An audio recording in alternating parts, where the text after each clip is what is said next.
Para recibir la palabra. Bueno, oremos. Señor, te damos gracias en esta tarde. Gracias porque tú eres bueno con nosotros. Tú has sido grande en misericordia. Tu bondad, Señor, se ha extendido todo el tiempo de nuestro vivir, Señor. Y aún más, Señor, nos has bendecido dándonos la gracia y la bendición de tu salvación, Señor.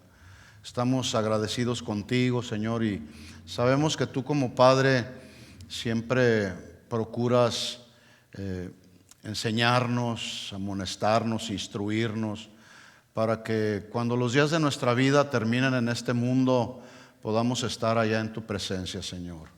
Así que en esta tarde nos encomendamos a ti, encomendamos nuestro corazón, todo nuestro ser, nuestros pensamientos. Los queremos en estos momentos centrar en escuchar tu palabra, Señor. Dame la gracia, dame las palabras sencillas, simples, claras, que puedan ser entendibles para que tu mensaje pueda ser un mensaje que llegue al corazón y dé fruto, Señor, y fruto abundante. Te pedimos todo esto en el nombre de Jesús. Todos decimos amén, amén. Voy a tratar de concluir, si nos es posible, el día de hoy con un tema que inicié hace 2 semanas, titulado El cristiano fructífero, o un cristiano fructífero. Voy a compartir la segunda parte, pero debo decirle que la vida fructífera, humanamente hablando, es aquella que obviamente produce fruto. Una vida fructífera es aquella que es provechosa, que es beneficiosa, que es productiva, ¿sí? Y tú y yo podemos tener a nuestro alrededor personas que tú las puedes encontrar, que son personas que son de provecho, son de beneficio para su casa, en su trabajo, son efectivos en lo que hacen. Pero en el contexto del caminar cristiano, que es precisamente lo que a nosotros nos importa, una vida fructífera tiene que ver con caminar en obediencia a Dios. ¿Sí o no? Alguien que ya nació de nuevo manifiesta frutos de obediencia a Dios, de obediencia a la palabra. No es entendible una persona que diga soy cristiano y no obedecer lo que dice Dios en su palabra. Como que suena incongruente, ¿verdad?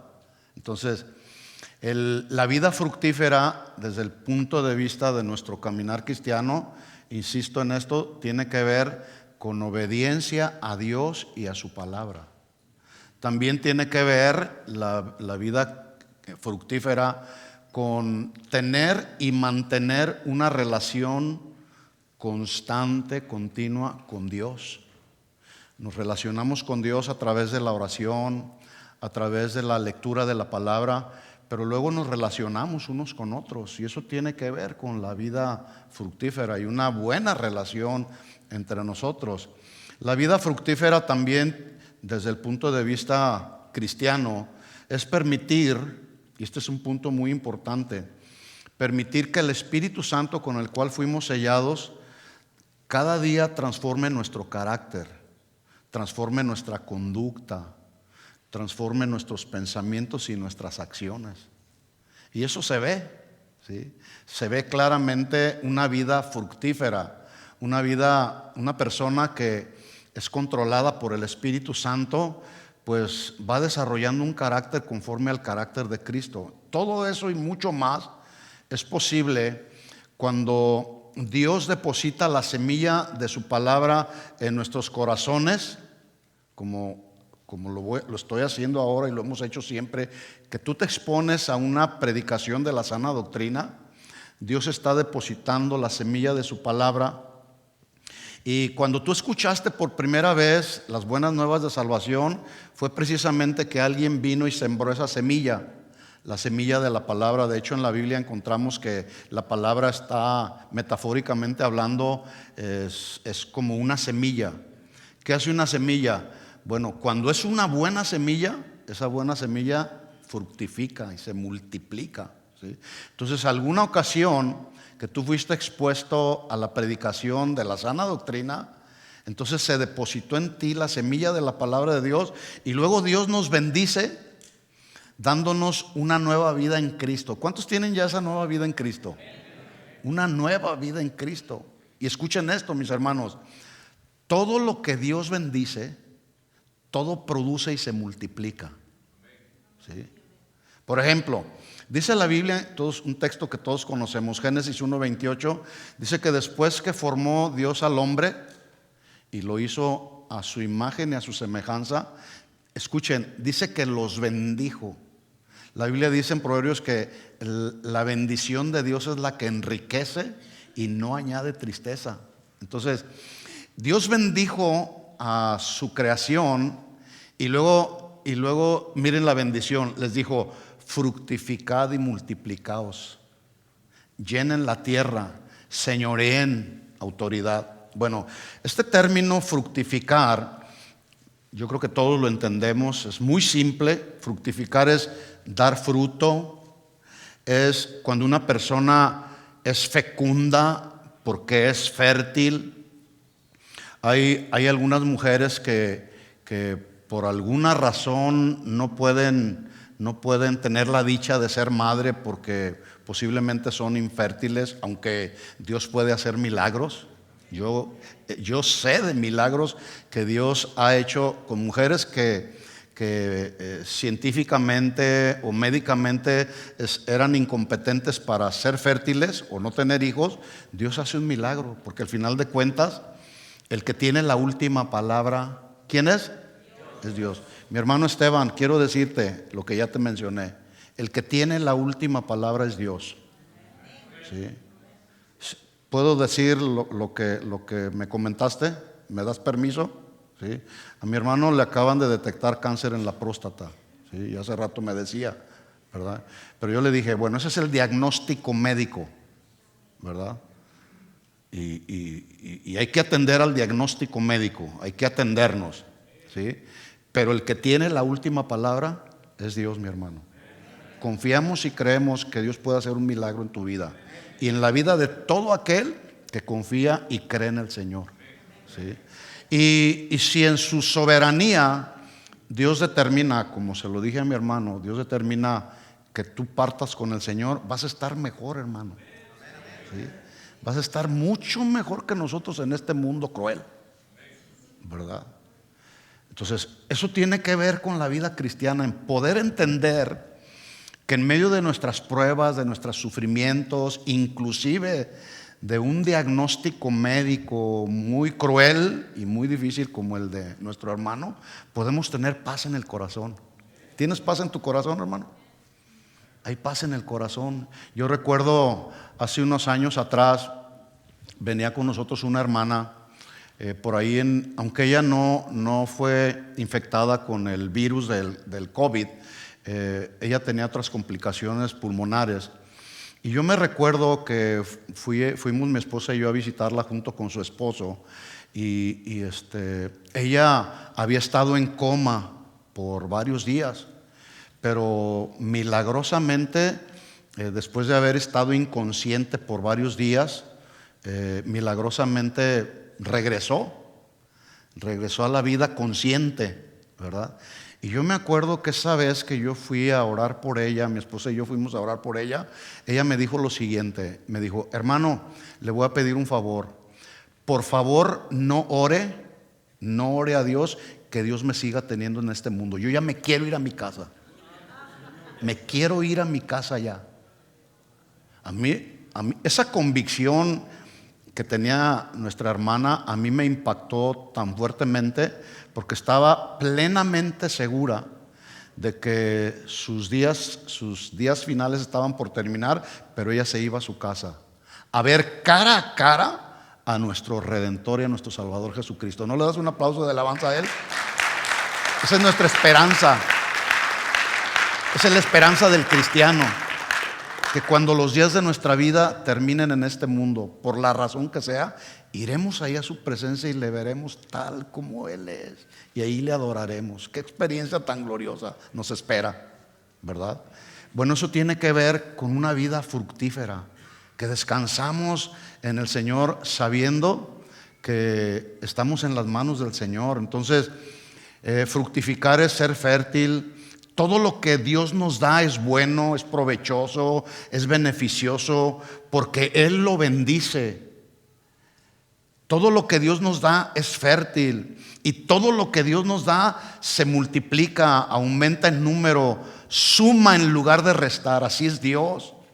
En el Evangelio de Marcos capítulo 6, no tienen que buscarlo, solamente lo voy a narrar así rápidamente. Ahí nos habla cuando Jesús hace un milagro de multiplicación impresionante, sobrenatural. Bueno, es que Jesús es el Hijo de Dios, ¿verdad?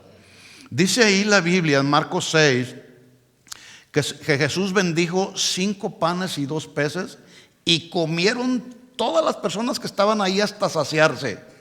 En la parte final, casi en la parte final del pasaje, dice que todos comieron y se saciaron todos, y sobró, y de lo que sobró se juntaron 12 cestas llenas de peces y pan, y los que comieron fueron más de 5,000 hombres junto con sus familias, y todavía sobró.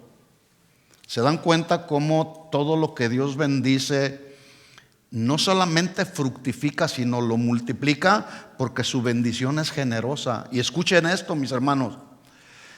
El Señor nos bendijo con su salvación, con el propósito de que nuestra vida fuera una vida fructífera en todas las áreas de nuestra vida.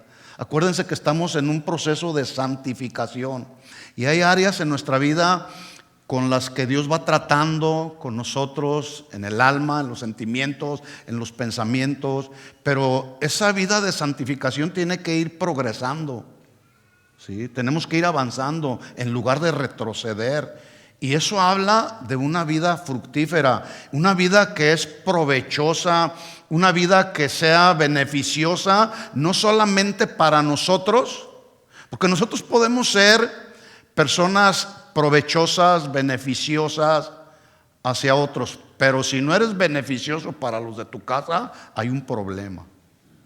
Entonces, la vida fructífera de un cristiano tiene que ser de beneficio, de bendición, no solamente para nosotros mismos, sino para nuestra propia familia.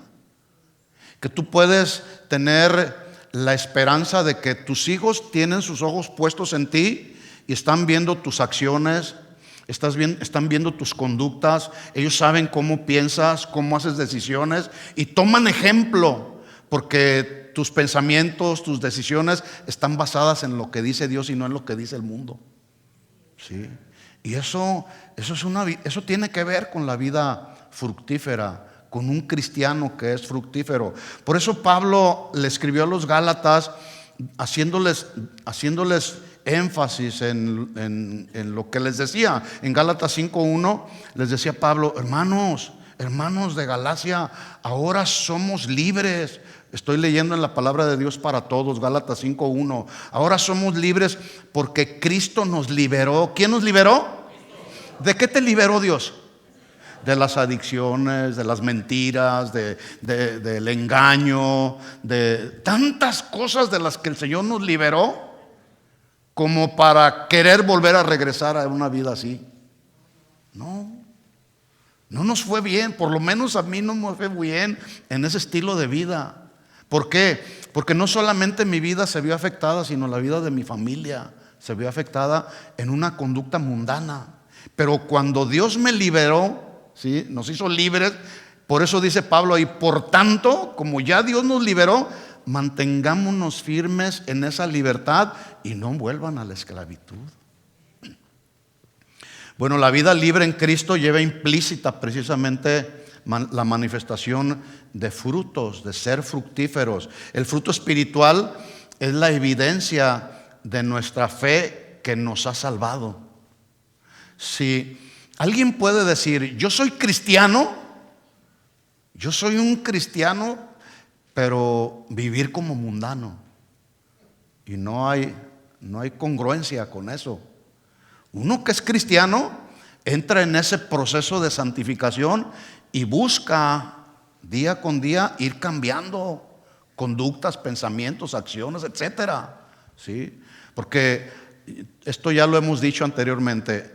no todo el que llega a una congregación, por el simple hecho de llegar a una congregación, es cristiano, ¿verdad que no? No, es cristiano el que ha nacido de nuevo y entra en ese proceso de santificación. Juan el Bautista reprendió muy duramente a los fariseos y a los saduceos que de manera fingida y por supuesto muy religiosa, Juan los reprendió en Mateo 3:7, les dijo fuerte: generación de víboras. Yo les he dicho, esta frase en otra versión dice generación de serpientes venenosas, porque así la serpiente saca su veneno, ¿verdad? ¿Quién los enseñó a huir de la ira venidera? Y luego dice el versículo 8, hagan frutos dignos de un genuino arrepentimiento. 8 dice, demuestren, leo en la Nueva Traducción Viviente, demuestren con su forma de vivir que se han arrepentido de todos sus pecados y se han vuelto a Dios. Ahora, tengo que aclarar lo que ya hice hace 2 semanas. Una persona no obtiene la salvación por el simple hecho de manifestar buenos frutos. Atención aquí. Pero si esa persona ha recibido la salvación con el fin de manifestar frutos y frutos que permanezcan, entonces ahí hay congruencia ya, ¿sí? Pero alguien no recibe la salvación lo voy a decir de esta manera, por la buena moral con la que se conduzca, porque la buena moral no salva a nadie. Porque hay personas que dicen, yo no le hago daño a nadie, yo soy una persona buena. Está bien, qué bueno, hay que conducirnos de esa manera. Pero alguien que ha recibido la salvación y ha nacido de nuevo, tiene la responsabilidad de manifestar frutos, un fruto que se multiplique. Y escuchen, un fruto que se multiplique aún a pesar de las pruebas, aún a pesar de las luchas y de las dificultades de la vida que a todos nos vienen. Al cristiano y el cristiano y el no cristiano sufre. El cristiano y el no cristiano se enferma, ¿verdad que sí? El asunto es que nosotros como cristianos manifestamos una vida fructífera cuando aún en medio de la enfermedad, en medio del dolor, en medio del sufrimiento, seguimos confiando en el Señor y seguimos creyendo que el que habita al abrigo del Altísimo morará siempre bajo la sombra del Omnipotente. ¿Sí?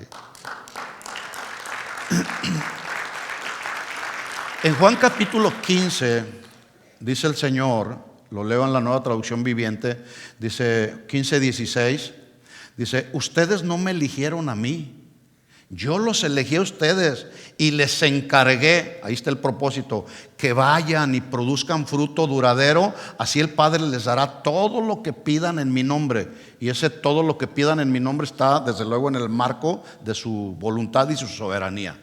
Porque luego dice, no, pues ahí dice en la Biblia que todo lo que yo le pida al Padre, Él me lo va a dar. Sí, y sí te lo da, pero siempre y cuando esté alineado a su voluntad y de acuerdo a su palabra. Y luego dice el versículo 17, este es mi mandato, que se amen los unos a los otros. Así que hace 2 semanas iniciamos dándole respuesta a la pregunta, ¿qué significa ser cristiano fructífero? ¿Y cuáles son algunas de sus implicaciones? Voy a seguir aquí adelante en el tema. En las Escrituras, el fruto es una metáfora que se usa para describir la manifestación exterior, lo que somos, de lo que hay en nuestro interior. El fruto tiene que ver, como ya lo mencioné, con el comportamiento, cómo te comportas aquí en la iglesia y fuera de la iglesia. ¿Sí? Y tiene que ver con el comportamiento, con la actitud, con las palabras, tiene que ver con los pensamientos, pero también dar fruto tiene que ver con las intenciones y motivaciones más profundas del corazón. Pero escuchen esto, aquí está el punto. Ese fruto en el comportamiento, en los pensamientos, en las intenciones del corazón puede ser bueno y puede ser malo. Porque alguien puede tener intenciones del corazón equivocadas, pero también alguien puede tener intenciones y motivaciones del corazón rectas delante de Dios. Por eso Jesús en el Sermón del Monte advirtió a sus seguidores y les dijo, guárdense de los falsos profetas que vienen a ustedes con un vestido de ovejas exterior, en el exterior, pero por dentro, en su interior, son lobos rapaces. Por sus frutos los conoceréis. Ahora, estos escribas y fariseos en la apariencia se veían bien, se veían como buenos, parecían buenos seguidores de la ley, pero por dentro eran lobos rapaces.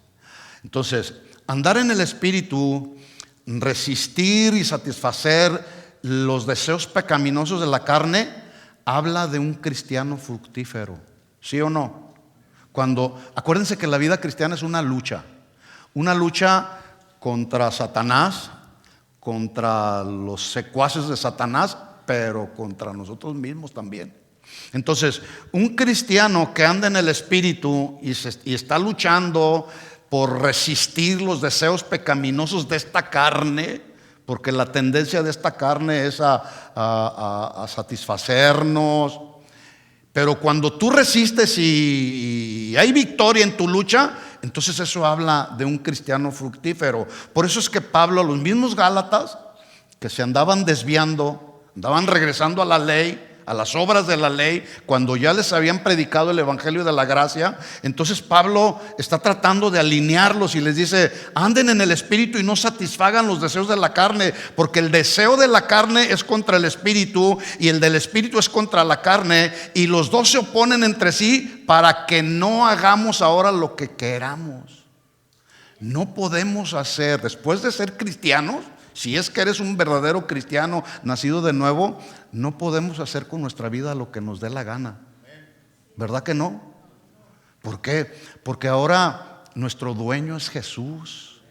Él es nuestro amo. A Él le debemos obediencia, ¿sí? Ahora, tengo que decirles que es preciso entender, o que entendamos, que ser un cristiano fructífero no es algo que se logra con la fuerza de la voluntad.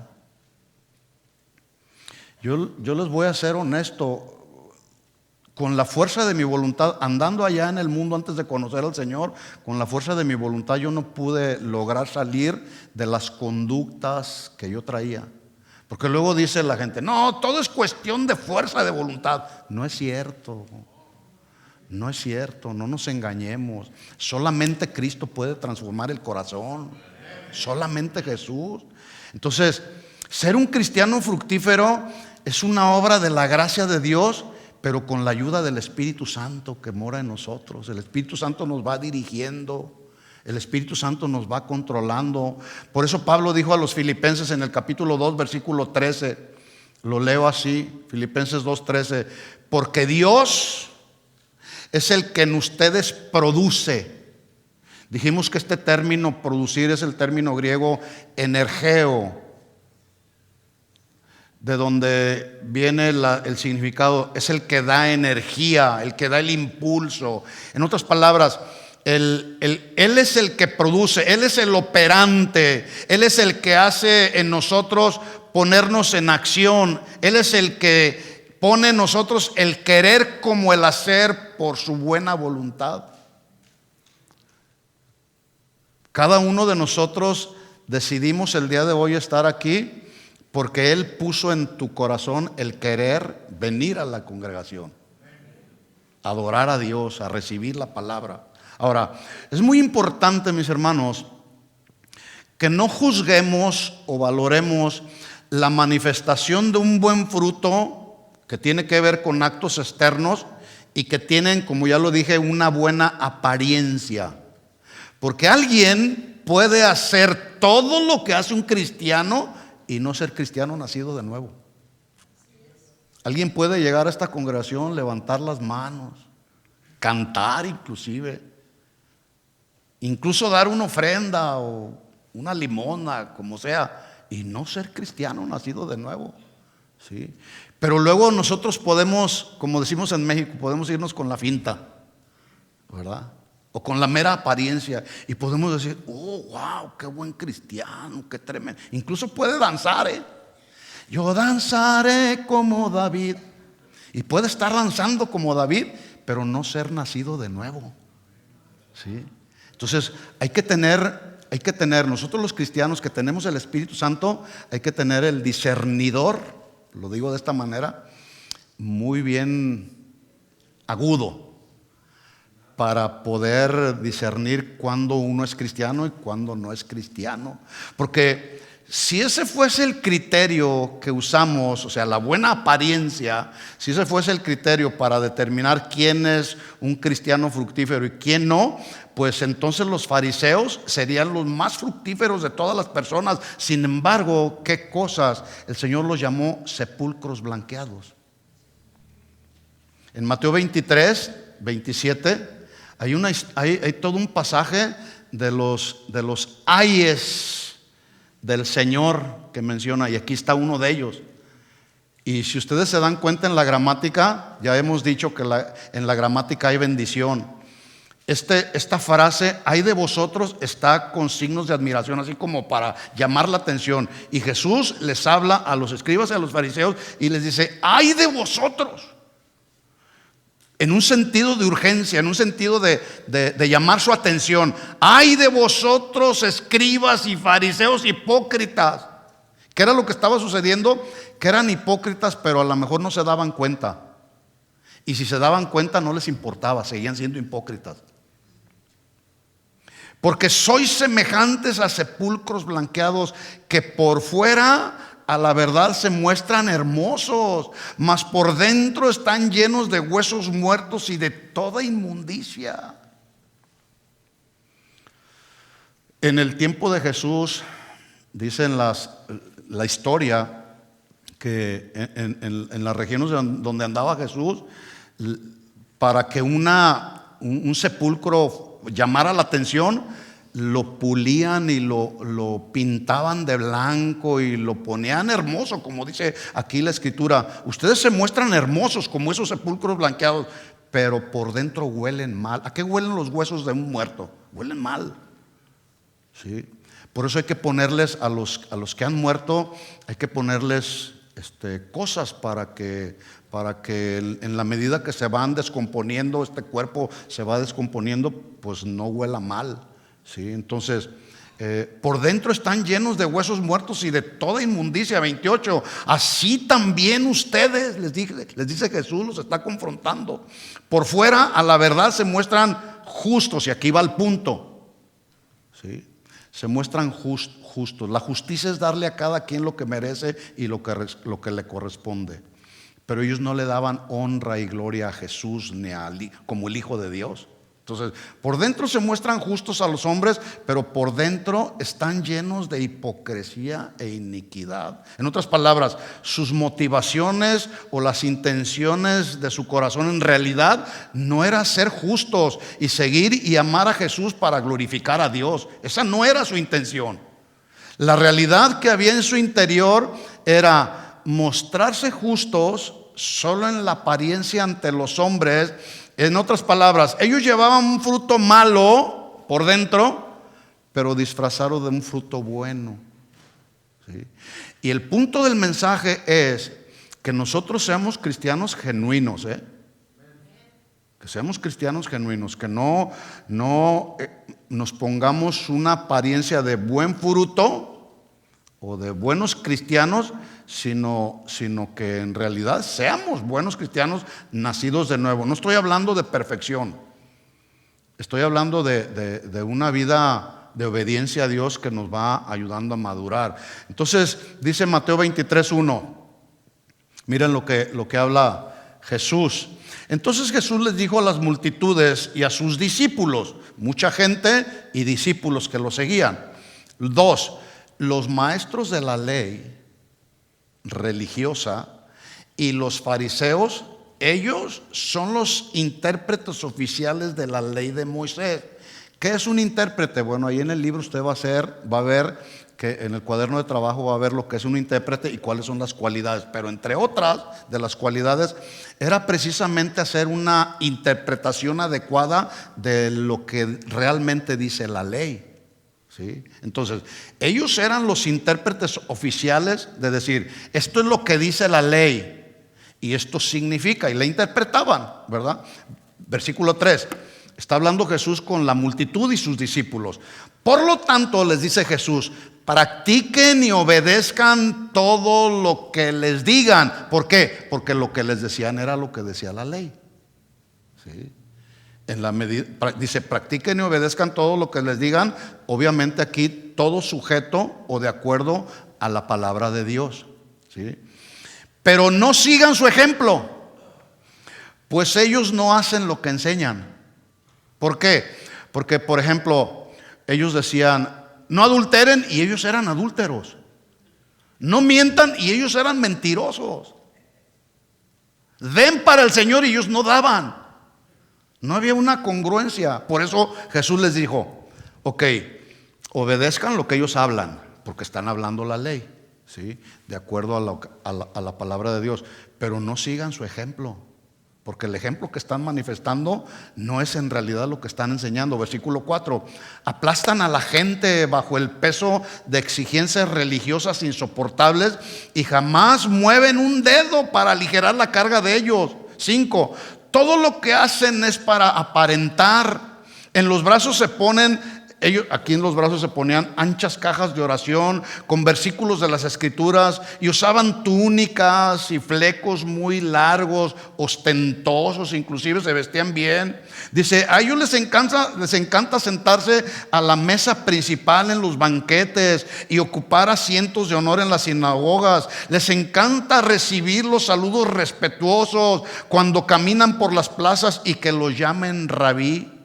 También les encantaba mucho que la gente les diera pleitesía y se humillaran a ellos. Seguimos adelante con el tema. Ser un cristiano fructífero es una obra entonces del Espíritu Santo dentro del alma y se manifiesta por fuera. ¿Estamos claros en eso? El Espíritu Santo hace una obra en nosotros y se manifiesta. Lo que el Señor está haciendo, si tú le permites al Espíritu Santo que Él trabaje aquí adentro, se va a ver. Se va a ver el cambio. Miren lo que dice 2 de Pedro capítulo 1 versículo 3. 2 de Pedro 1:3. ¿Me está siguiendo ahí? ¿Están conmigo aquí? Sí, muy bien. Leo 2 de Pedro 1:3, nueva traducción viviente. Dice Pedro, mediante su divino poder, Dios nos ha dado todo lo que necesitemos para llevar una vida de rectitud. Tú no puedes decir, yo no sé cómo es una persona recta. Aquí lo puedes encontrar en la Biblia, porque el Señor nos ha dado todo para llevar una vida de rectitud. En otras palabras, una vida derecha, no con chuecuras o buscando atajos en la vida. No, una vida recta, porque esa vida recta nos va a llevar a la meta segura, que es Cristo, ¿sí? Dice, todo esto lo recibimos al llegar a conocer aquel que nos llamó por medio de su maravillosa gloria y excelencia. ¿Cómo era nuestra vida antes de conocer al Señor y nacer de nuevo? Piensa un momento. ¿Cómo era tu vida? Un desastre. Por lo menos así era la mía. ¿Sí? Muchos de nosotros éramos vagos, vivíamos en ociosidad, había desorden en muchas áreas de nuestra vida. Pero sigamos leyendo lo que dice Pedro, versículo 4. Pero ahora, debido a su gloria y excelencia, nos ha dado grandes y preciosas promesas. Estas promesas hacen posible que ustedes, dice Pedro, participen de la naturaleza divina y escapen de la corrupción del mundo causada por los deseos humanos. Ahí está la lucha, ¿sí? En la Biblia encontramos, yo no sé si usted se había dado cuenta, pero en la Biblia usted puede encontrar más de 18,000 promesas que están ahí listas para su cumplimiento. Muchas de esas promesas que tú y yo podemos leer en la Biblia, muchas de ellas son condicionales. Es decir, la promesa vendrá, ¿sí?, a su cumplimiento cuando cumplamos lo que antecede a la promesa, ¿sí? Entonces, dice por ejemplo en 1 Corintios 10, 12, dice Pablo, aquí está una promesa. Así que el que piensa estar firme, ¿Cuántos piensan estar firmes hasta el final? Entonces esto es para ti. El que piense estar firme, mire que no caiga, ¿Qué significa esto? Mirar el camino, por dónde vamos. Acuérdese que la Biblia es la lámpara que alumbra nuestro caminar. Entonces hay que mirar, no caer en los tropiezos que la vida nos pone, los obstáculos que hay en la vida, ¿sí? No os ha sobrevenido ninguna tentación que no sea humana. Es decir, a todos nos vienen tentaciones, ¿sí o no? De todo tipo de tentaciones. Tentaciones humanas. Y el problema no está en que nos vengan las tentaciones. El asunto está cómo nosotros reaccionamos cuando se presenta una tentación. ¿Cómo vamos a reaccionar? ¿Sí? Por eso dice ahí, no te ha sobrevenido ninguna tentación que no sea humana. Escuchen la promesa, pero fiel es Dios. ¿Sí? Fiel es Dios. Aquí está una promesa. Fiel. ¿Cuántos saben que Dios es fiel? Aunque nosotros seamos infieles. Dios es fiel y no os dejará ser tentados más allá de lo que podáis resistir. Porque Dios nos conoce. En otras palabras, Dios sabe hasta dónde es nuestra capacidad de aguantar. Y Él, como no es cruel ni es malo, no te va a poner algo que Él sabe en su soberanía y en su omnisciencia. Él no te va a poner una tentación que sabe que vas a caer. No, ahí está la tentación porque también Él está formando nuestro carácter, ¿verdad? Entonces dice ahí, no te dejará ser tentado más allá de lo que podáis resistir, sino que dará también juntamente con la tentación la salida para que podáis soportar. Alguna ocasión,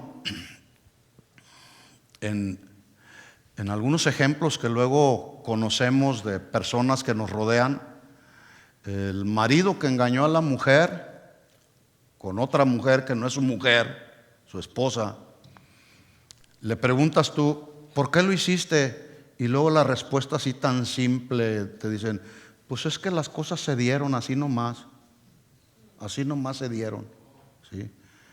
Entonces, bueno, que eso haga el mundo se entiende aunque no se justifica, pero que eso haga un cristiano. Y yo les voy a decir una cosa, las estadísticas en el día de hoy de adulterio entre personas que se llaman cristianas están en un aumento tremendo. Entonces tú le preguntas a alguien que en la iglesia, oye, ¿por qué engañaste a tu esposa? ¿Por qué tuviste relaciones sexuales con una mujer que no es tu mujer? ¿Que no sabes que el adulterio es pecado? Y te responden, pues es que las cosas se dieron y no pude resistir. No, ¿qué dice la Biblia? Ahí está la tentación. Ahí está la tentación, pero junto con la tentación el Señor nos da la salida, ¿sí o no? ¿Sí o no, varones? Y mujeres también, ¿sí? Porque la tentación se presenta al varón y a la mujer también. Entonces eso de que las cosas se dan o te descubren en el trabajo porque te robaste algo o se robó algo alguien, ¿sí? Oye, ¿por qué te lo robaste? Pues es que pensé que no era de nadie y pues lo tomé. No. Si no es tuyo, no es tuyo, es de alguien más. ¿Verdad que sí? Todo eso, mis hermanos, a lo mejor te puede parecer muy simple y decir, pues eso ya lo sé.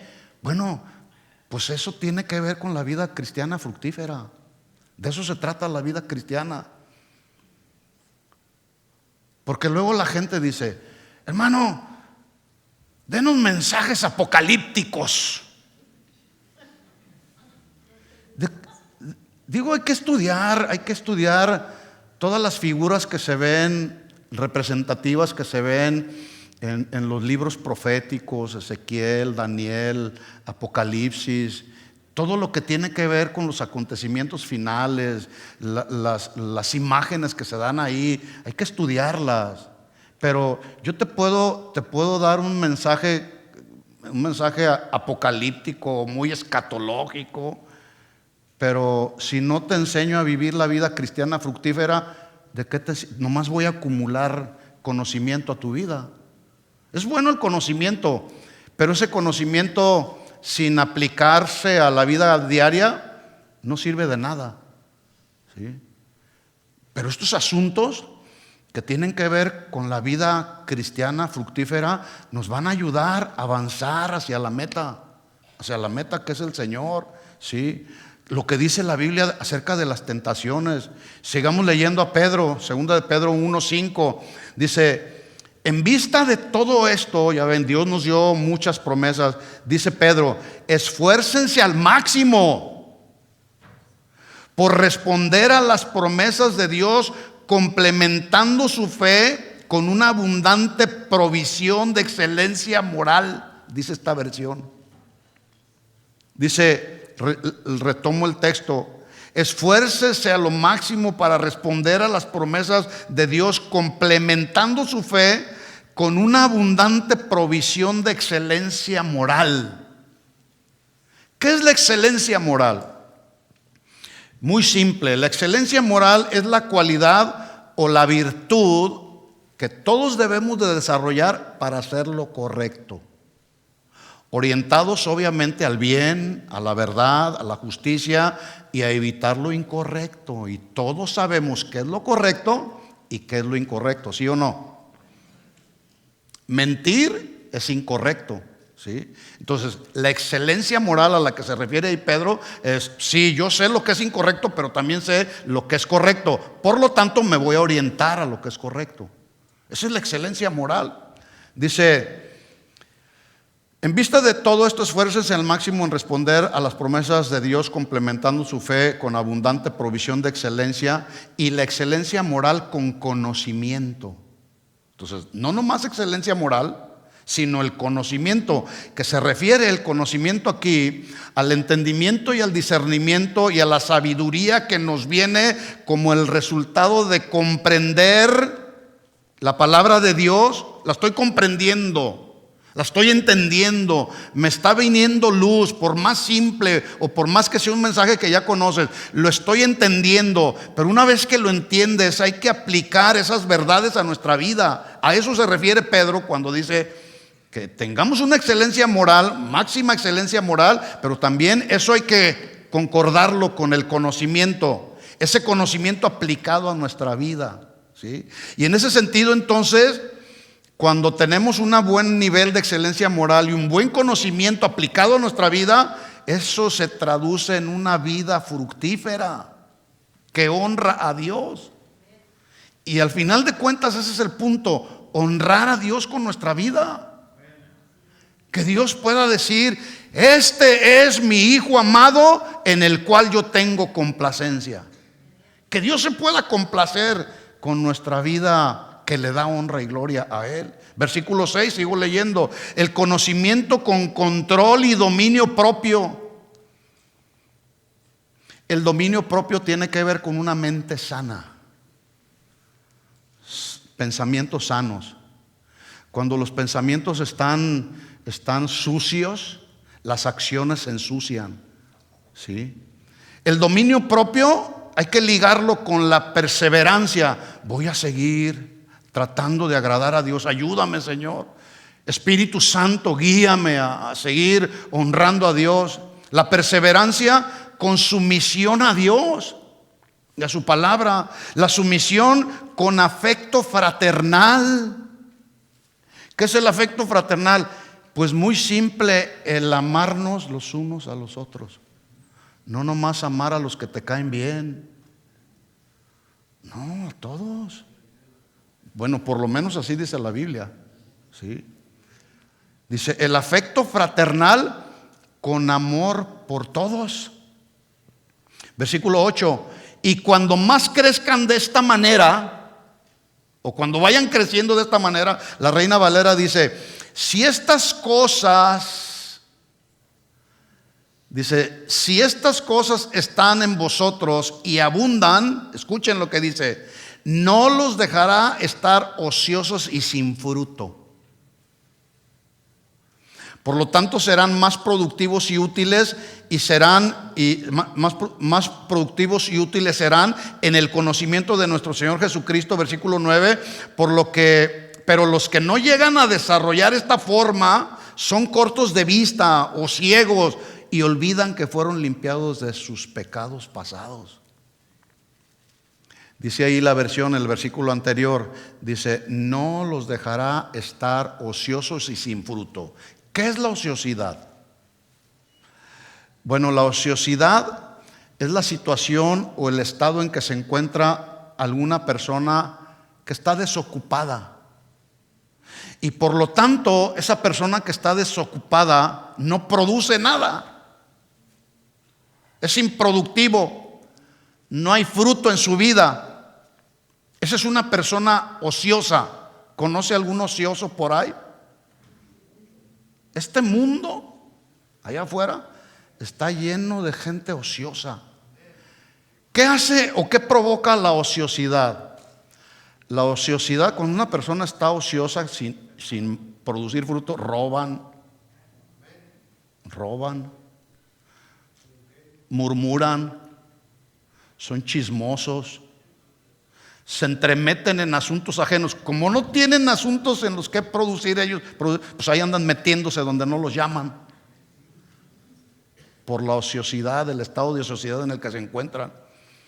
Y luego un ocioso envidia lo que otros tienen,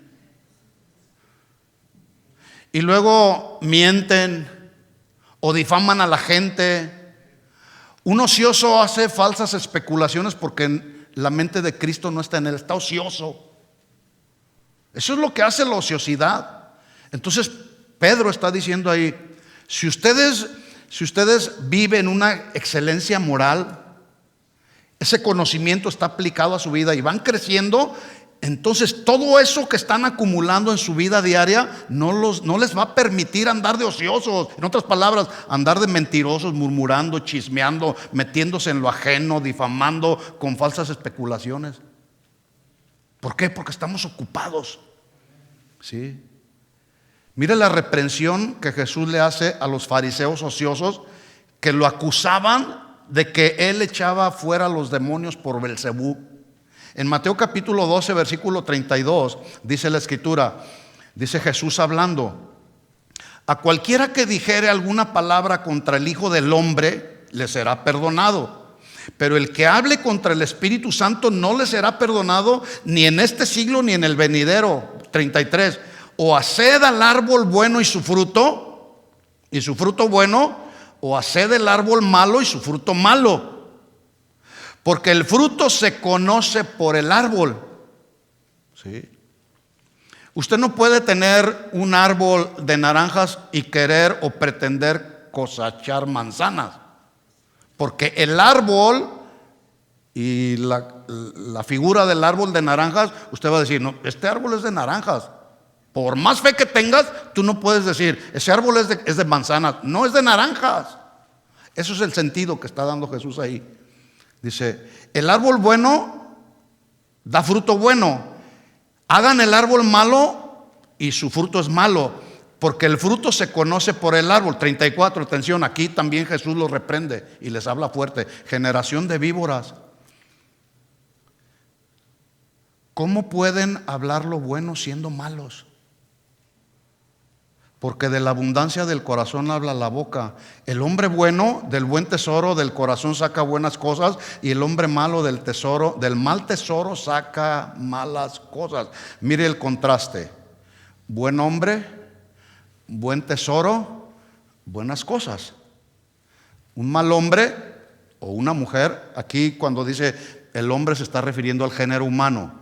Buen hombre y mujer, buen tesoro y buenas cosas. Un mal hombre y una mala mujer, habrá mal tesoro y saldrán malas cosas. Y escuche la advertencia de Jesús en el versículo 36. Mas yo les digo, dice Jesús, que de toda palabra, ¿qué? Ociosa. ¿Qué hace un ocioso? Miente, difama, critica, murmura. De toda palabra ociosa que hablen los hombres, de ella darán cuenta en el día del juicio, porque por tus palabras serás justificado y por tus palabras serás condenado. Escuchen esto, mis hermanos, los ociosos son peligrosos. los ociosos y las ociosas son peligrosas. Mire lo que Pablo le dijo a Timoteo. Primera de Timoteo capítulo 4 versículo 13. Dice Pablo a Timoteo: entre tanto que voy, ocúpate. ¿Ocúpate en qué? O sea, mantente ocupado en la lectura, en la exhortación y en la enseñanza. Acuérdense que Timoteo era un joven pastor de la iglesia en Éfeso. Había ahí quedado encargado ahí. Entonces, Timoteo, no te es permitido andar de ocioso. Imagínense un pastor ocioso. Va a andar ahí haciendo cosas que no tienen nada que ver con su llamado, ¿sí? Por eso Pablo le dice a Timoteo: ocúpate en la lectura. Y hay que, escuchen hermanos, hay que leer con el entendimiento la Biblia. Leerla meditando, ¿sí? Leerla, la Biblia, y comprendiendo. Porque hay quienes dicen: ya acabé la Biblia, me devoré la Biblia en 6 meses. Qué bueno, hay que leer la Biblia. Pero ¿cuánto de lo que leímos comprendimos? Y de lo que eso leímos y comprendimos, hay otra parte: ¿cuánto hicimos? ¿O cuánto practicamos? ¿Verdad? Entonces le dice Pablo: ocúpate en la lectura, compréndela, en la exhortación, prepárate para dar una buena enseñanza. No enseñanzas así nomás a ver qué sale aquí, le voy a atinar. No. Eso no es válido en el ministerio para un pastor. No, ocúpate en la enseñanza. Hay que estudiar, hay que indagar, hay que leer una cosa y otra. Versículo 14, y luego le dice: no descuides el don que hay en ti. Acuérdate, eres un pastor. Fuiste llamado a la enseñanza, fuiste llamado a estar ocupado en la lectura, fuiste llamado a aprender, a estudiar para enseñar a la iglesia. No descuides el don que hay en ti, que te fue dado mediante profecía, con la imposición de las manos del presbiterio, los líderes. Versículo 15: ocúpate en estas cosas, permanece en ellas. Escuchen cómo dice: para que el fruto de tu aprovechamiento sea manifestado a todos.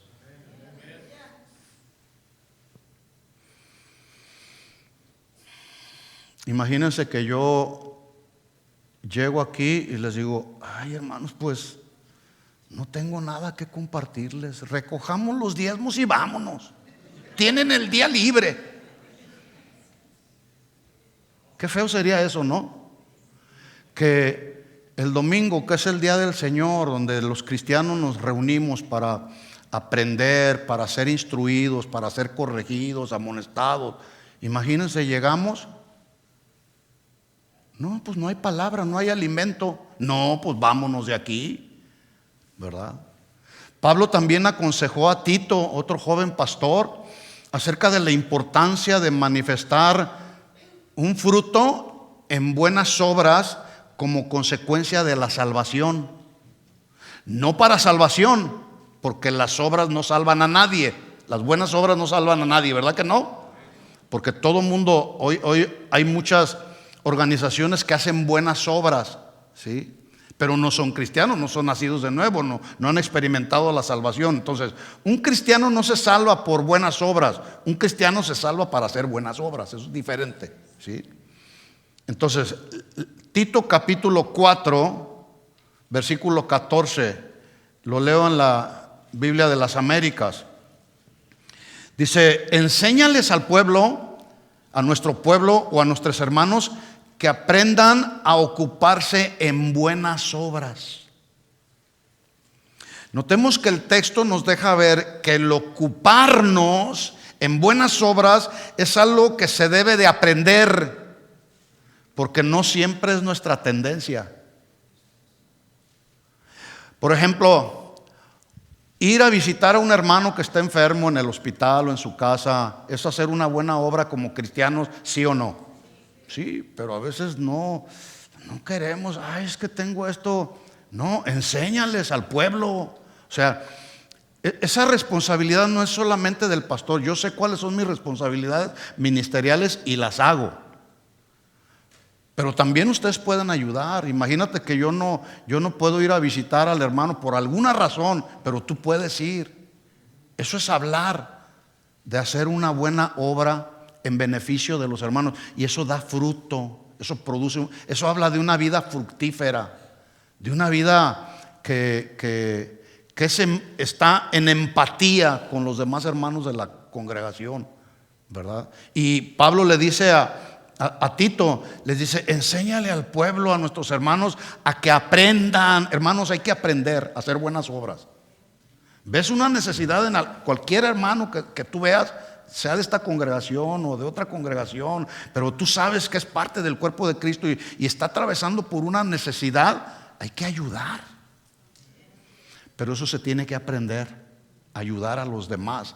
¿Se acuerdan de la vida la vida de los primeros cristianos? Fue una vida que impactó a todos. Y ahí en los primeros capítulos se ve cómo los que tenían ayudaban a los que no tenían. Y dice la Biblia que todas las cosas las tenían en común. Es decir, decían ellos: lo mío es mío, pero lo comparto contigo. No como el día de hoy se dice: lo mío es mío y no lo comparto con nadie. Oye, ¿eres cristiano? Aprendan a ocuparse en buenas obras, atendiendo a las necesidades apremiantes. Mira cómo termina el texto: para que no estén sin fruto. Acuérdense que yo decía al principio, todo lo que Dios bendice, Dios lo fructifica y lo multiplica, ¿sí? El fruto que nosotros demos, el fruto que nosotros compartamos de lo que Dios nos ha bendecido, Dios lo va a multiplicar. Te lo va a multiplicar de otra manera. Sea tu tiempo, sea tu dinero, sea comida que le llevaste a un hermano que no tenía que comer. Dios lo va a multiplicar, pero hay que aprender a hacerlo para que no estemos sin fruto. Así que, ¿qué significa ser cristiano fructífero y cómo deben de ser esos frutos? Bueno, los frutos deben de ser claramente visibles en un cambio en la disposición de nuestro corazón para buscar a Dios. Debe haber un cambio en las actitudes, en los sentimientos, en las acciones. Por ejemplo, los pecados en los que antes nos deleitábamos, ahora nos repugnan, y eso habla de una vida fructífera. Estamos en la lucha y estamos avanzando. Ya no me deleito en mentir, porque hay quienes se deleitan echando mentiras, y tantas mentiras echan que esas mentiras se convierten para ellos en puras verdades y se deleitan mintiendo.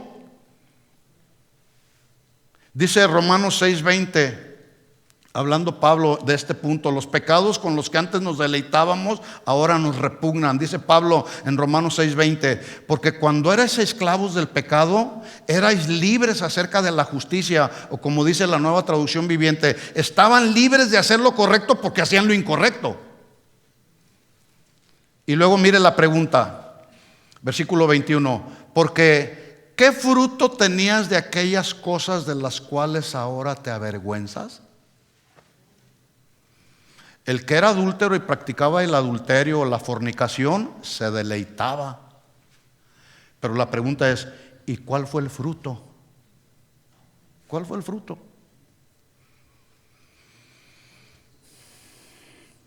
Porque el fin de ellas, dice Pablo, es muerte o la condenación eterna, versículo 22. Mas ahora que habéis sido libertados del pecado y hechos siervos de Dios, tenéis por vuestro fruto la santificación y como fin la vida eterna, porque la paga del pecado es muerte, mas la dádiva de Dios es vida eterna en Cristo Jesús, Señor nuestro. Amén. ¿Qué habla de una vida fructífera? Bueno, un cristiano fructífero es cuando comienza a amar a los demás con el amor de Cristo que nos mueve a ser compasivos y misericordiosos. Voy rápido para tratar de terminar. Otra manifestación de un cristiano fructífero es que cuando te ofenden o te traicionan, pues ahora caminando en el Señor nos es más fácil perdonar. ¿Sí o no? Sí, esto tiene que ser una consecuencia, porque si alguien ¿a cuántos los han ofendido? ¿O los han difamado, traicionado? A todos, yo creo que de una o de otra manera nos han ofendido. Pero ahora que estamos en Cristo y vamos avanzando y vamos madurando, pues nos es más fácil perdonar. Ay, pues el hermano se equivocó, a lo mejor en su inmadurez dijo lo que no debía de decir. Pues lo voy a perdonar, vamos a hablar y lo perdono. Nos cuesta menos trabajo porque eso habla de que tu vida va madurando. Pero cuando alguien te falla, sea tu esposa, sean tus hijos, sea un hermano de la congregación, un vecino, y te llenas de amargura, cuidado, cuidado. Porque la amargura cuando entra al corazón no llega sola, siempre trae compañeros, ¿sí? La amargura viene juntamente con resentimiento, con odio, con deseos de venganza. Y tú dices, cuando no arreglas estas cosas aquí en el corazón, a través de la única medicina que es la medicina que sana la amargura, que es el perdón, cuando no se arreglan esas cosas, la amargura te va a llevar a decir, en la primera oportunidad que tenga, me voy a vengar de lo que me hizo. Y luego vas a ver. Dice el apóstol Pablo en Efesios 4:31, quítese de vosotros la amargura. Quítese de vosotros toda amargura. Toda. No dice, noten ustedes que no dice ahí, no dice, voy a venir y te voy a quitar esa amargura que traes. No, nos está hablando a nosotros.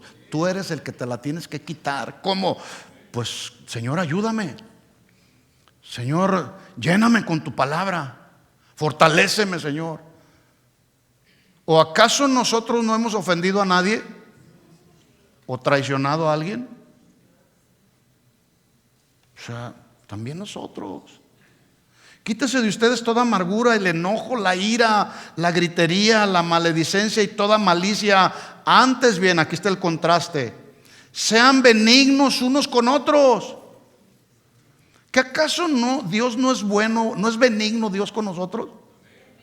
Y si somos hechos conforme a la imagen y a la semejanza de Dios, ¿qué no se supone que también nosotros debemos ser buenos, benignos? Sí. Por eso Pablo lo dice, sean benignos unos con otros y misericordiosos, perdonándose unos a otros como Dios también nos perdonó a vosotros en Cristo Jesús. ¿Cuánto Dios te ha perdonado? Y nos sigue perdonando.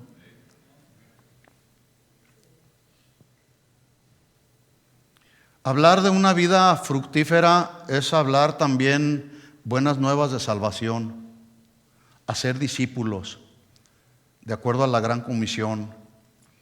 Que todo lo que hagamos podamos hacerlo para la gloria de Dios, no para la gloria de tu nombre como Nabucodonosor. Y cuando a Nabucodonosor se le subió el orgullo hasta la cabeza, el humo del orgullo, el Señor lo convirtió en bestia, que andaba comiendo el alimento de las bestias ahí, ¿sí?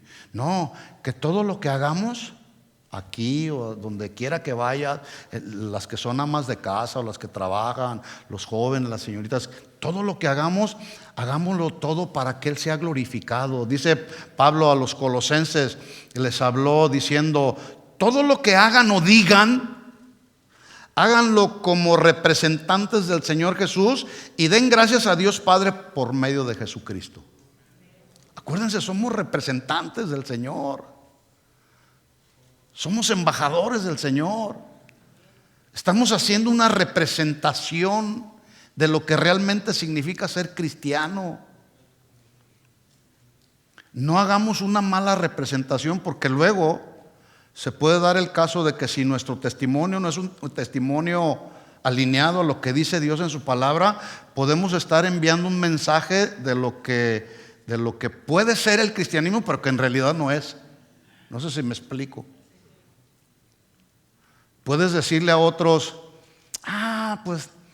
pues si hubiera alguien que es un cristiano light, que no tiene un compromiso con Dios, que va cuando quiere a las reuniones, que hace lo que quiere con su vida, todo le parece bien, pero es bueno, y dices que es cristiano, entonces la gente que le rodea, pues eso es ser cristiano.